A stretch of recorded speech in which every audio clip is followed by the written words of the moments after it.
Actually, I think that it is really a simple conclusion to come to, and that's that Jada Smith is intentionally trying to drive Will crazy. And my guess is that what you guess is that she is trying to drive that man to kill himself. And her other motive is to glorify the hip hop culture or the thug culture, and to believing that that's what a real man is. Because I don't know why she's so infatuated with the Tupac thing and the thug life and all that, but I don't know. I just think that her mission is to kill, steal, kill, and destroy, just like the devil. First love, man. Tupac might have been her young blossoming love story, and she just loved her some Tupac, and so you can't forget your first love. You gotta hold on to your first love, and when your first love dies on you, you start measuring everybody else by your first love. And her first love was a gangster. Tupac, and a funny. And so I think that's why she tried to make Will Smith become a funny, and hope that he start going into heavy duty rap music, and it didn't work out that way. I think Will started off loving her like a person should love somebody, unconditionally, and her toxic behavior gradually started to make Will into something he did not want to be, but now he can't get out of. And the way that she's treating him now, I think you have a point that she is driving him to kill himself. But I am of the opinion that she's trying to drive him to be something that she's always wanted, and that's a thug. And so if she can drive him to go and lose his mind and end up taking somebody else's life, she would have succeeded in recreating Tupac. She already got him acting gay with his kid. So she's got half the equation down. The only other equation she got left is for him to start talking about killing people. She had got him halfway there with the rage slap for Chris, right? Okay. Orchestrated or not, people. I'm just saying she got him halfway there. I think now we're actually seeing that was a real slap, and he has lost his mind. But I think that she is really trying to push him to the next place where if she's going to come out and say, I have a new man, and the new man's going to be somebody who is a little more thug, and it's going to push Will to the point where he going to act up and he going to kill that man, and she's going to be then happy. And you're going to see while Will in jail, she going to all of a sudden fall in love with Will Smith again. I think one of the points too that people is slipping past is that Jada hate Will. She hate herself, and she also hate her kids. That would be probably one of the things that we should really start looking into as a tool to push people in a different direction. You know what I'm saying? Because I say this over and over and over and over and over, that a lot of moms and dads, they hate their kids, and they don't realize it because they don't understand what hate is. They think that love is, hugs, kisses, and I buy you gifts and I feed you every day. But you can feed something that you hate every day, like yourself. You know what I'm saying? And Jada hate her. You so silly, man. Jada, she do. Jada, and she probably need to feed herself some more. Yeah. Jada hate her kids, man. She hate herself, she hate her kids, and she hate Will, and she want the worst for him. And she's doing everything in her power, mentally, to drive him to that point of snapping and doing something else crazy. We have some truth in comedy, right? Everybody know we got some truth in comedy. Did you manage to catch that SNL skit that was made about Jada? Yeah, I was going to ask you about that. What you thought? Yeah. Well. Hey, you know what I normally say, that there's always some truth. Yeah, in the joke, yeah. But it's okay. 23 years later, Will and I are still a unit. And it's because we have learned that the secret to a successful marriage is never go to bed happy. Whether somebody want to believe it or not, there's always some truth in the joke. And if I don't want to make myself look like I instigated something, I have somebody else say it for me. So who said it? SNL, right? Right. Wasn't SNL just the one that had the actors? What's that dude? I forgot his name. Keenan on there talking about how he worshiped the devil. Not worship. I'm sorry. Don't put words in his mouth. Nope. See, I don't like people doing that to me. So let me back it up. Keenan was saying that he made a deal with somebody, look 25 forever.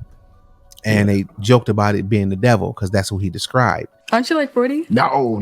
Long time ago, I met this guy and made a deal where I get to stay 25 years old for forever. What guy? Tall fella, horns, red fur, I don't know, little hooves. So we know that SNL is on the side with the Do Dirties as well. So they all working together. You know what I'm saying? And believe you me, Jada knew that skit was coming out. She probably put her hand in writing it and cracking up laughing while it's playing. But the thing is that Will has got to escape from that whole situation, and the only thing that he can do is turn to God. I know that we talked about it before, and I was saying that I hope that he really got together, and I don't know if it looked like he is or not. He been kind of low key, huh? No, he's losing it slowly. It's slipping. If you watch how Will is reacting now, they talk about the stages of grief. Yeah.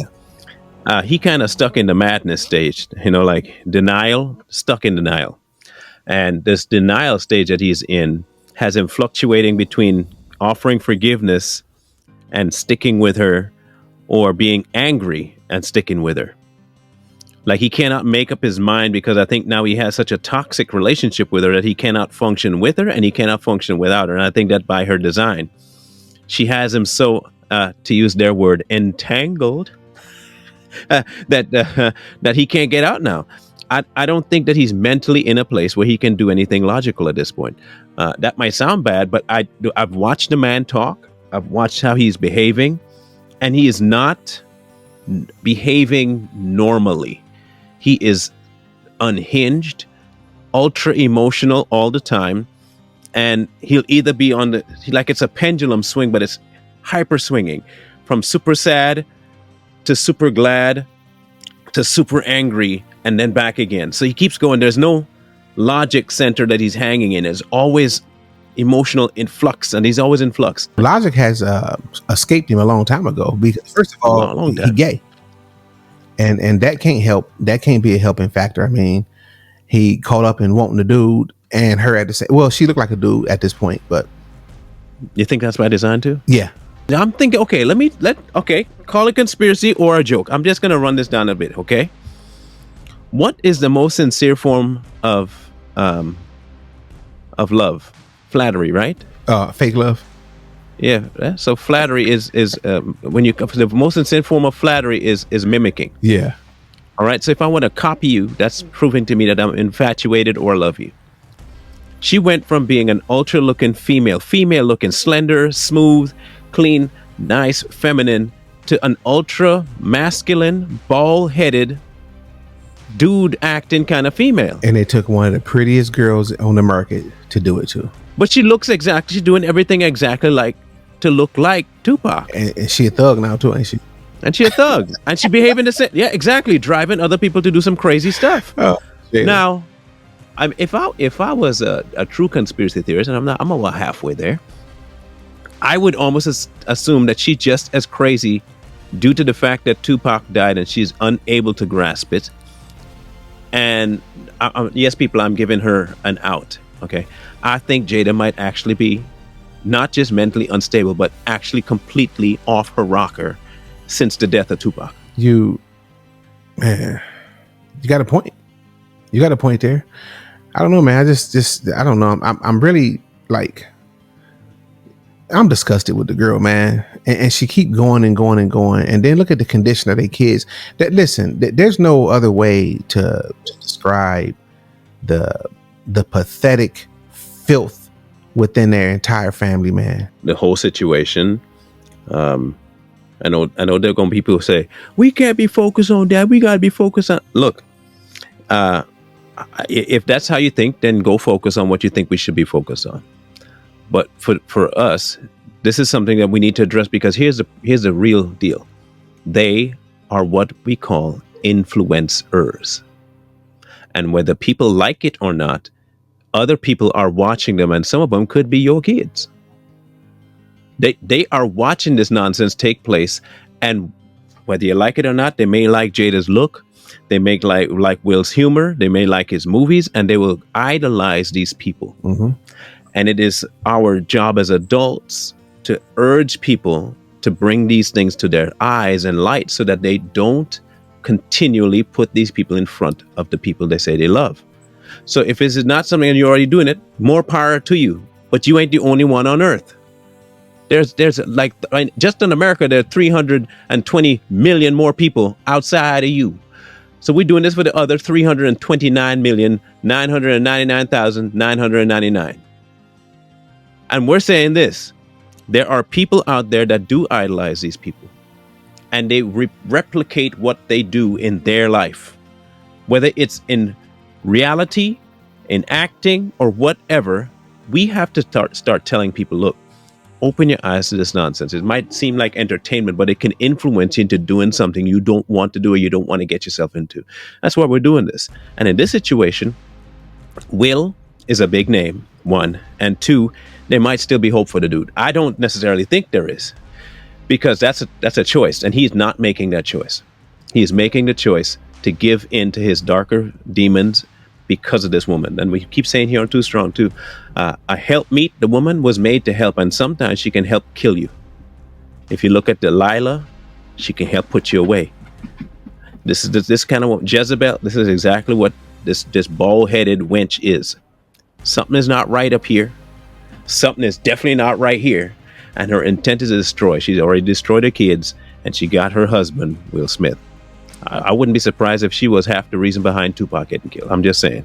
And I'm gonna say this about the point that you made about people, grew up watching these people. Listen, as a kid, I grew up and I liked Will. You know what I'm saying? And I thought that Will could do no wrong. His raps was pretty clean for the very most part.